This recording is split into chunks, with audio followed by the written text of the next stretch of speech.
वो कभी भी ओरिजिन से स्टार्ट नहीं होगा, क्योंकि हमने ये देख लिया कि चाहे इनकम ज़ीरो हो, कंजम्पशन कभी भी ज़ीरो नहीं होगी। Let's draw it. ये मैं एक्स एक्सिस पे इनकम ले रही हूँ, वाई एक्सिस पे मैं यहाँ पर ले लेती हूँ कंजम्पशन। ठीक है, तो आप ये देखो, ये ओरिजिन है। इनकम अगर ज़ीरो हो तब भी आपने पिछले वाले ग्राफ में, पिछली वाली फिगर के जो हमने अभी फंक्शन लिखा था C=C0 प्लस CY, इसके अंदर C=, अगर फॉर एग्ज़ाम्पल 150 प्लस 0.5Y मैंने ये अज्यूम किया है, अगर Y ज़ीरो हो तब भी कंजम्पशन ज़ीरो नहीं होगी, 150 होगी।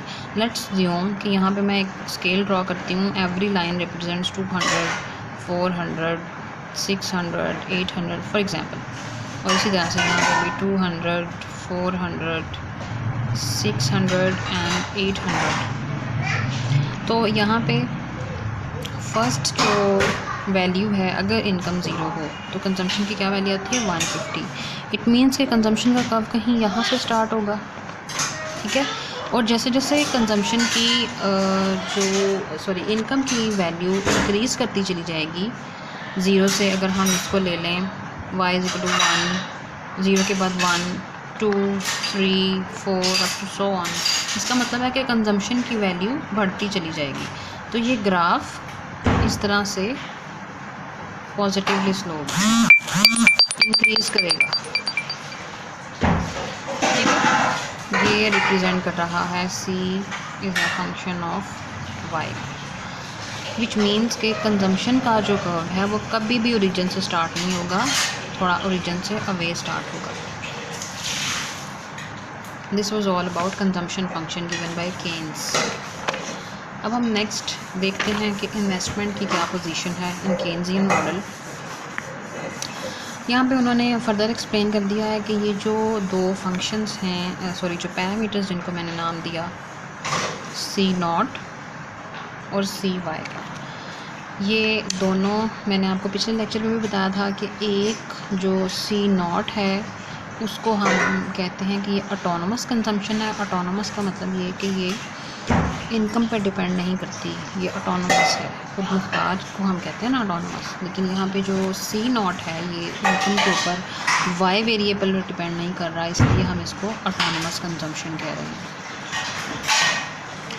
एंड नेक्स्ट वन जो अगला पैरामीटर है CY, इसमें जो स्मॉल कंपोनेंट है C, इसको हम कहते हैं इंड्यूस्ड कंजम्पशन।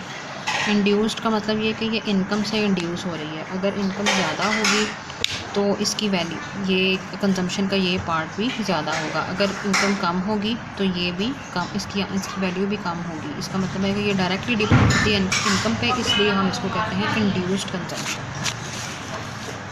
और मैथमेटिकल टर्म्स में इनके दो नाम और हैं। ये तो इनकी नेचर की वजह से ऑटोनमस और इंड्यूस्ड हो गया, लेकिन हम इकोनॉमिक मॉडल के अंदर जो टर्म्स यूज़ करते हैं वो C0 के लिए होती है APC, average propensity to consume. इसको हम रिप्रेजेंट करते हैं APC से, एवरेज फंक्शन को शो करता है। और जो स्मॉल c है इसको हम कहते हैं कि ये है MPC। MPC means marginal propensity to consume. अगर यहाँ पे नहीं लिखा हुआ तो मैं आपके लिए इसको यहाँ पे मेंशन कर देती हूँ। C0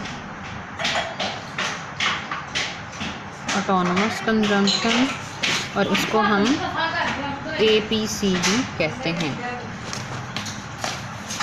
average propensity to consume. यहाँ पे इसको मैं लिखूँ अगर एवरेज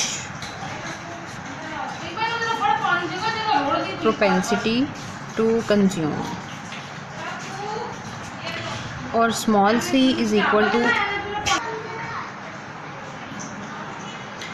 स्मॉल c, यहाँ पे ये वाला जो है इसको हम नाम दे रहे हैं जो कि इंड्यूस्ड पार्ट है कंजम्पशन का, marginal propensity to consume. MPC, इसको APC से रिप्रेजेंट करते हैं, इसको MPC से, यही नाम आगे चलेंगे, इनको अच्छे से ज़हन नशीन कर लें। APC stands for average propensity to consume, it represent C0, that is the constant part of consumption function.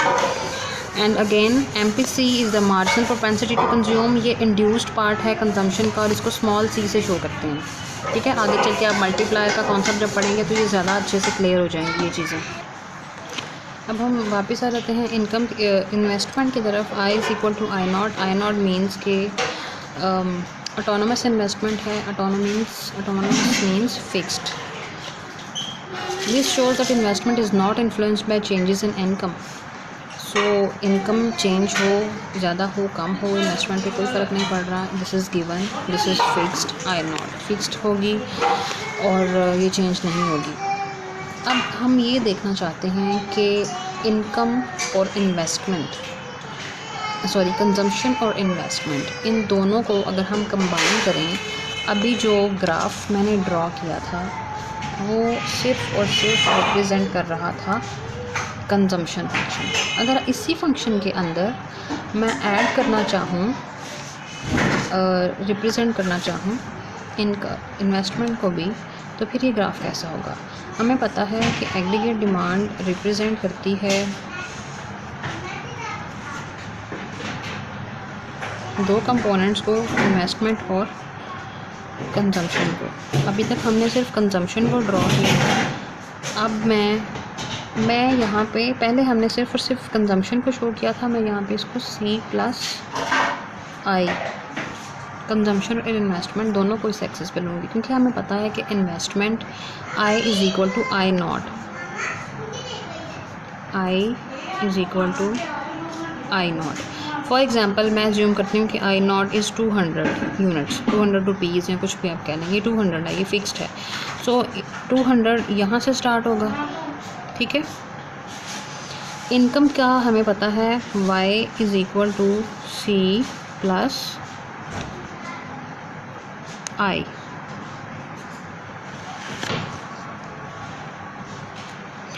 और इनकम 200 है। कंजम्पशन हमारे पास गिवन है 150 प्लस 0.5y, विच मीन्स हमारी इनकम की इक्वेशन कुछ इस तरह से बन जाएगी 150 प्लस 0.5y प्लस 200। ये मैंने ये जो इनपुट थी कंजम्पशन और इन्वेस्टमेंट, इन दोनों को इस इक्वेशन में पुट कर दिया है इस फॉर्म में, तो ये टोटल नेशनल इनकम हमारे पास ये आ गई। इसका मतलब ये है कि ये जो 150 और 200 ये ऐड हो सकते हैं, ये हो जाएगा 350 प्लस 0.5y, ये हमारी नेशनल इनकम की इक्वेशन बन गई है 350 प्लस 0.5y।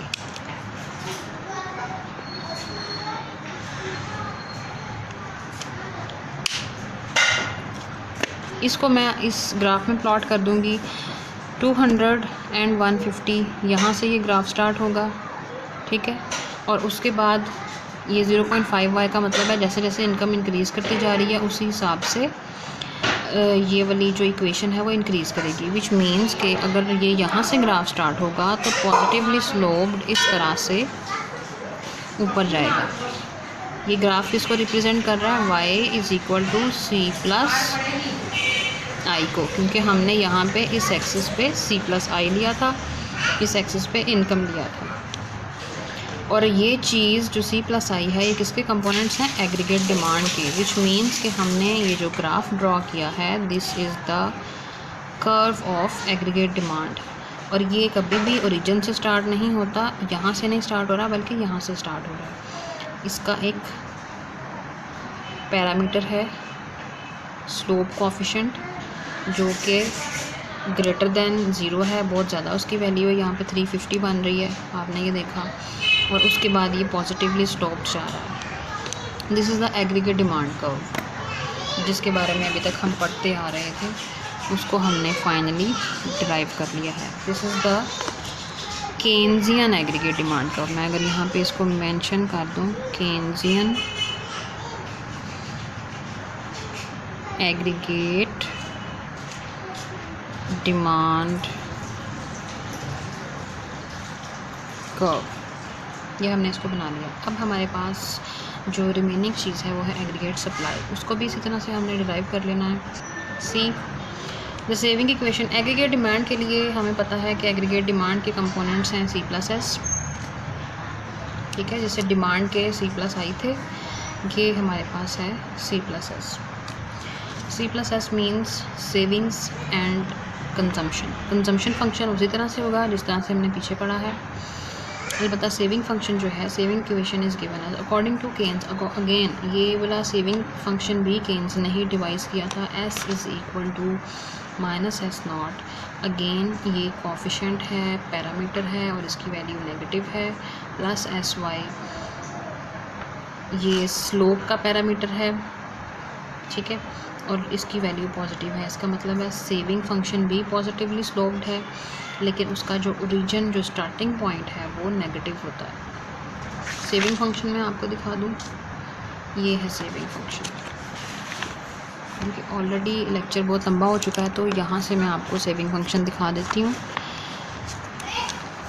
ये सेविंग्स है सारा, इसको यहाँ पे एक्सप्लेन किया हुआ है और साथ में ये सेविंग फंक्शन है। Saving is a function of national income और ये उसकी mathematical form S is equal to -S0 plus SY, और ये एक्स एक्सिस है जहाँ पे इनकम, नेशनल इनकम को Y से रिप्रेजेंट किया गया है, यहाँ पे सेविंग फंक्शन, सेविंग को लिया गया है, ये ओरिजिन है। लेकिन आपको पता है कि Y एक्सिस में ओरिजिन से नीचे वाला जो हिस्सा होता है ये भी Y एक्सिस होता है, लेकिन ये नेगेटिव क्वाड्रेंट है, यहाँ पे नेगेटिव वैल्यूज़ होती हैं। तो सेविंग का जो पार्ट ओरिजिन से नीचे जाएगा वो -S0 को रिप्रेजेंट कर रहा है और बाकी सारे का सारा फंक्शन पॉजिटिवली स्लोप्ड है। ये यहाँ से स्टार्ट होगा, एक्स एक्सिस को इंटरसेक्ट करता हुआ ऊपर चला जाएगा। जहाँ पे ये एक्स एक्सिस को इंटरसेक्ट करेगा वो रिप्रेजेंट करता है कि वाई जब इनकम के स्पेसिफिक लेवल के ऊपर बाज़ात सेविंग्स ज़ीरो भी हो जाती हैं। यहाँ पे आपको पता है इनकम ज़ीरो नहीं है, इनकम की कोई वैल्यू फॉर एग्जांपल 200 400 हो सकती है, लेकिन सेविंग्स क्या हैं इस पॉइंट पे ज़ीरो।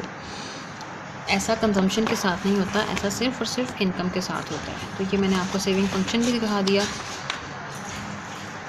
उसके बाद consumption again as it is है, तो हम अब मेरा ख्याल है कि अब हम सेविंग फंक्शन को प्लॉट कर लेते हैं ग्राफ में, सॉरी एग्रीगेट डिमांड को।